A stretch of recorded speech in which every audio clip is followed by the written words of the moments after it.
What's a good clickbait way that I could get views on a video? I know, an unboxing. So, yeah. Unfortunately, this is the water block for my 1080. It actually had like 3 day shipping from Taiwan. It took a few days to ship, but it wasn't the 2 to 3 weeks that Corsair's website said it would take. So I went for this Corsair Hydro X series. It ended up being more than the Fantex one, and I like some aspects of the design visually of both of them. Um, I'll put up a picture of the Fantex water block now. I like the smooth. I'm going back and forth on the smooth versus the heatsink design, and I also like the angular cutout that the Fantex has, whereas this one is sort of square. Um, and the Fantex one would have been a bit cheaper, actually a decent chunk. Not a huge amount though.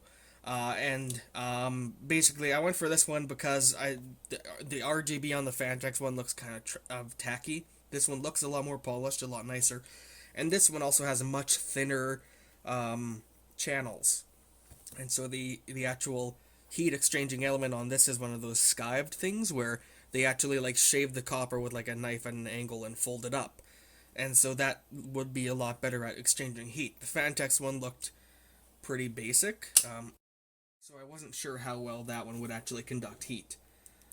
So I'm now stuck waiting on my Amazon order of parts for this stuff. Um, but I figure I would take a look at this. And then also, this one comes with the thermal pads pre-applied, and also like pre-cut. Whereas I don't know if the Fantex one does. So yeah, this also the RGB on this one looks better than the Fantex one. Um, don't know if it'll be compatible with like the fan thing that I have, but we'll see.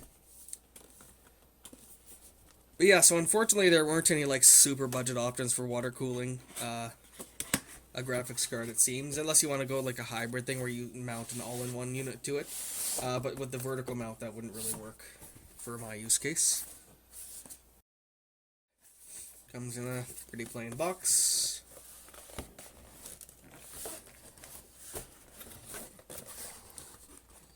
Ooh, that's very nice packaging. So that's got a really good foam on it and a really nice presentation. And I'm not seeing plugs. Hopefully there are plugs included.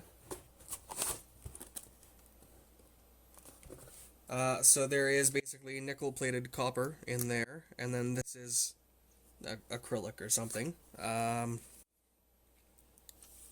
Yeah, not a whole lot going on. Oh, it's got thermal paste pre-applied as well. And then it's got the actual pads stuck on there.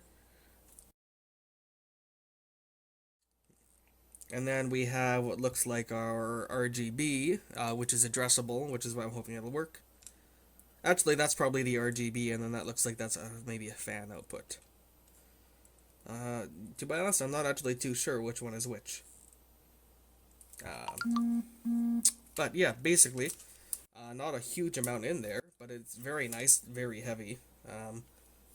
But there aren't any plugs on the website. They showed plugs. I'm really hoping that there are some. Ah, yes. Okay, so we do have some plugs. We actually also have a little probably to tighten it. A little Corsair themed piece of plastic, I guess, is the best way to put that. Let's change the exposure. There we go. Yeah, plug tool. So in here we have the manual, the screws for everything, and the anodized aluminum, brushed aluminum, anodized backplate as well, which looks pretty nice. I won't be able to see it, but I will be able to see the very sexy front of the water block. So basically the way this thing is going to be mounted in, plastic plugs, not metal. I've not done water cooling before, except for that all-in-one that I've refilled and put on my CPU. So basically the way I'm going to have this is the water cooling is going to come off the back of the card. Though I don't have tubes coming off the front, it's going to go out the back side, since it's going to be vertically mounted, so I can go ahead and pre-install this. Also, sorry for my voice sounding like shit, but I am sick currently, which is nice.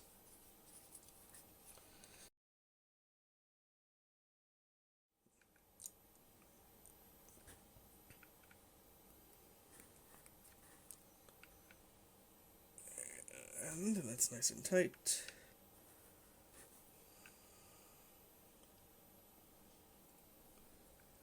And I'm going to want those to be visually quite aligned. I think I'd probably prefer if the slats were horizontal, but yeah, that should be a nice seal.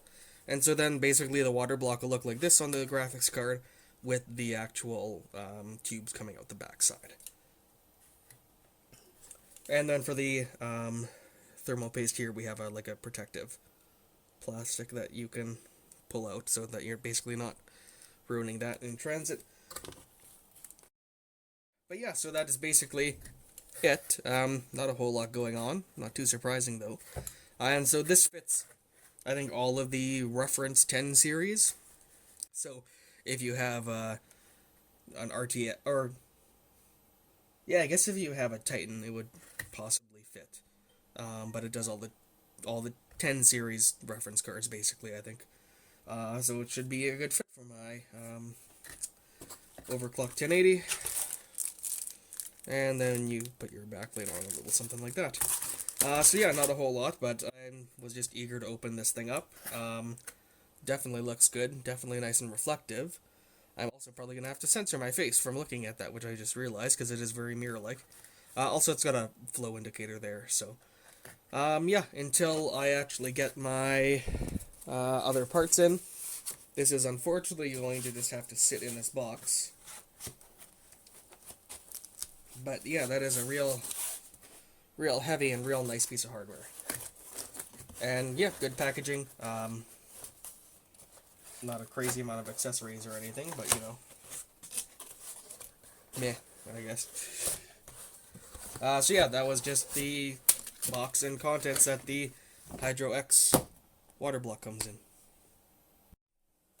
So I want to add something on about this. Just a little quick thing. It means I'll have to edit the video. Slightly annoying, just because I'll have to render it and stuff. Also, I completely forgotten I'm touching the back. But basically, this is an aluminum extrusion, this part of it, but it's got hollow sections here and here.